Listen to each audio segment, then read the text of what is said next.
Hi everybody, today we're going to be talking about how to study for anatomy and physiology. It can be overwhelming for students to deal with this much information, and I'd like to help you figure out the right way to study. I often have students tell me things like, I thought I knew it, but I got 45% on the exam. Or sometimes I'll hear people say things like, I was confident, but I blanked out when I sat down to take the exam. And many, many more times, I even have people tell me it's impossible to learn this much material.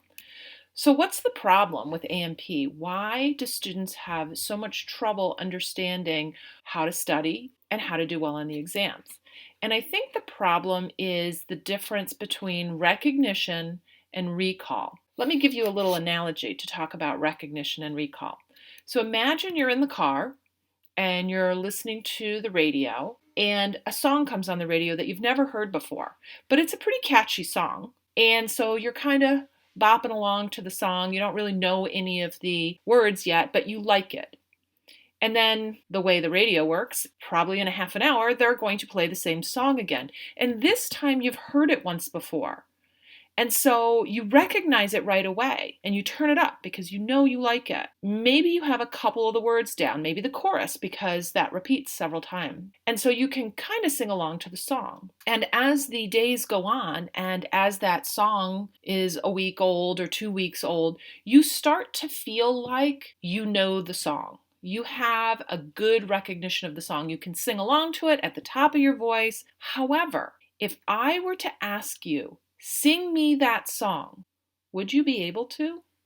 Do you actually know every single word to that song? Or do you just recognize the words? And when given prompts and having the music behind the lyrics, are you able to sing the song? Recognition is familiarity. You know it, you know a lot of the words. It's not something you've never heard before, but you certainly couldn't sing the song to me perfectly word for word. And really, what we're testing in A&P is not recognition and familiarity, it's recall. It's being able to memorize every single word of the song. A lot of educational research has been done on successful students versus less successful students. It turns out that success has little to do with how smart you are or even how much time you put into studying. Success is correlated with how you study. And during your entire educational career, you have probably been taught to study incorrectly. Most people know that repetition is important, but what exactly are you repeating? How do you study? Do you highlight your textbook? Do you make an outline? Do you outline or highlight your notes? Do you reread the chapter multiple times? Do you reread your notes or rewrite them out so they look pretty and colorful? Do you rewatch YouTube videos compulsively? And do you spend hours studying a topic every night?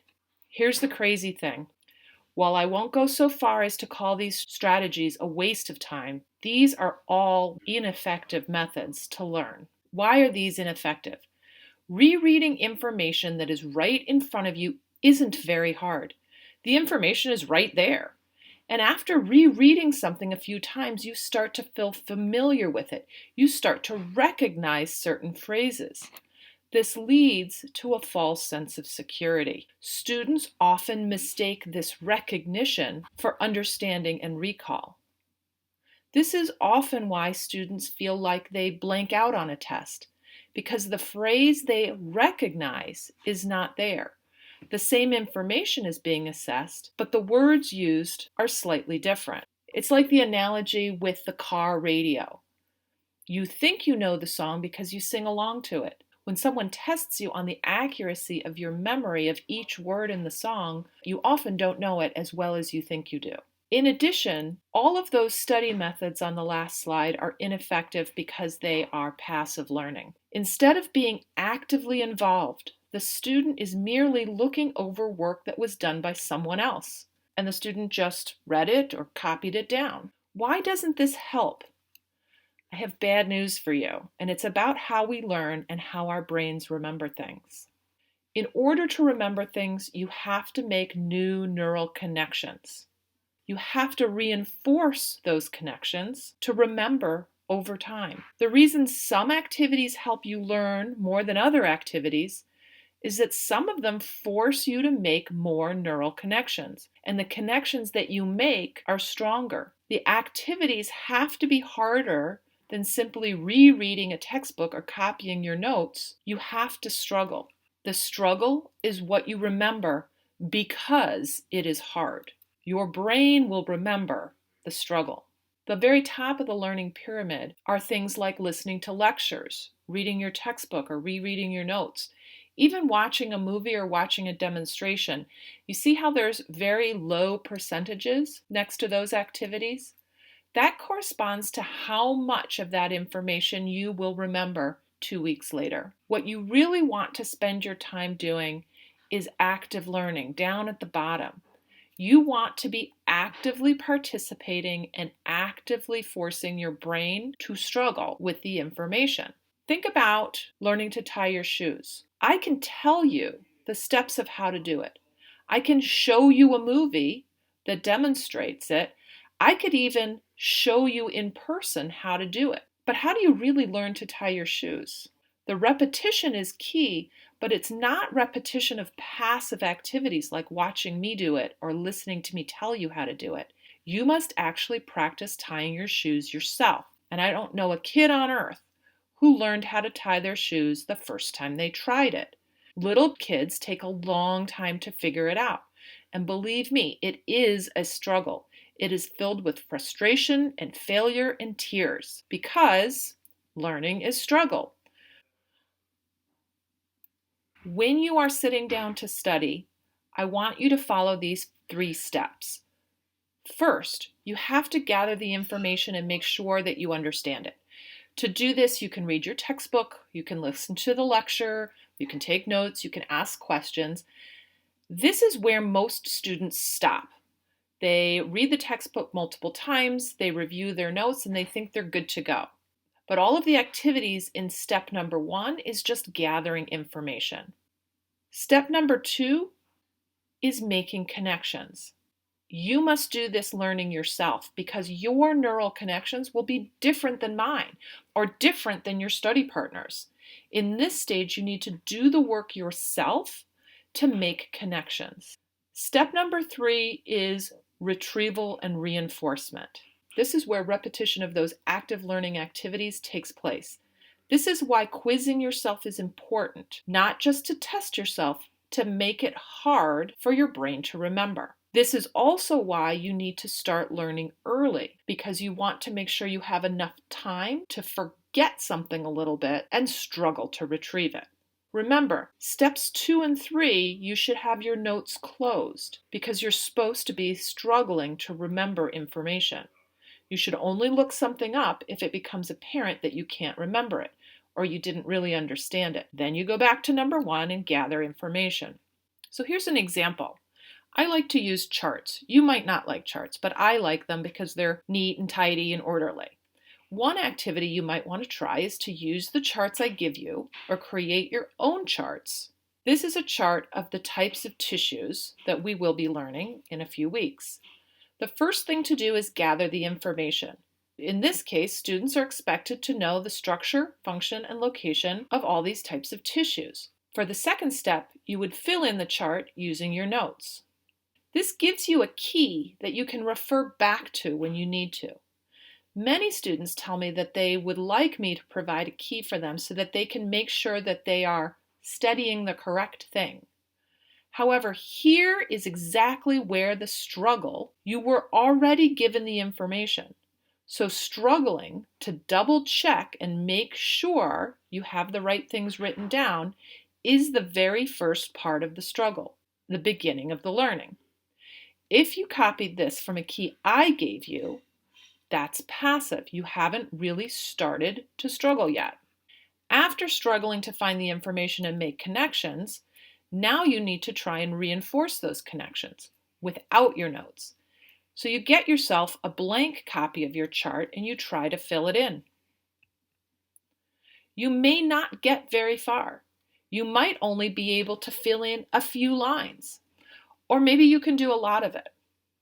Make sure to do something that will help you see what areas you missed. Here, a student highlighted the empty boxes that she couldn't remember. When you are stuck, go find the information and fill it in. And then take a break. Let your mind rest. Later on that day, or maybe even the next day, try to fill out your blank chart again. Even if you remember one or two more things than the last time, you have made new connections and you've cemented some of this knowledge into place. Another example of an active learning activity is flashcards. I like to use Quizlet. One of the great things about Quizlet is that if you do it several times a day, you allow your mind to rest in between sessions. In addition to resting and giving yourself a break, it also allows your mind to kind of forget what you learned. We don't want to totally forget it, but we want it to be not right there in our short-term memory. This means that pulling it back out of your memory is harder, and of course, we know learning is struggle. The more struggle there is, the more you'll remember. The other thing I really like about Quizlet is that it gets progressively harder. So for example, if you start on the match game, and then you move to learn, and then you move to write, those are all harder and harder and harder. And so the struggle gets greater and greater and greater, and the knowledge and the remembering gets better and better and better. Quizlet's also great because it keeps track of terms that you consistently miss and keeps throwing them back at you. This also means that you're not wasting time going over easy terms, because even though it feels good to get them right, it's basically a waste of time if you already know them. A third example could be drawing. You will see that I have made a lot of videos where I ask you to draw out a physiological process with me as I lecture. One way to make this progressively harder is to turn off the volume and try to draw out the process without any auditory clues. Instead of waiting for me to tell you what to do, try to anticipate what step comes next. Alternatively, you can listen to the video but not watch the screen and try to draw what should be happening based on the narration. Eventually, the goal is to be able to walk through the entire process on your own without any clues at all. If you can do this type of recall, you should do well on the exams. Why does every teacher you've ever had tell you not to cram right before the exam? It's because you can't learn anything well in 1 or 2 days. It is literally better to work every day for 1 hour than for 5 hours on one day. It is also better to work for 20 minutes 4 or 5 times a day than for 3 hours in one sitting. Remember, you want to give your brain time to rest, and every time you delay the retrieval, it makes it harder. More struggle, more learning. I hope that this video has been helpful for you, and as you move through your anatomy and physiology class, you try to incorporate some of these different types of activities into your studying. I'm sure that you will see this hard work pay off. That's it for today. I'll see you in class.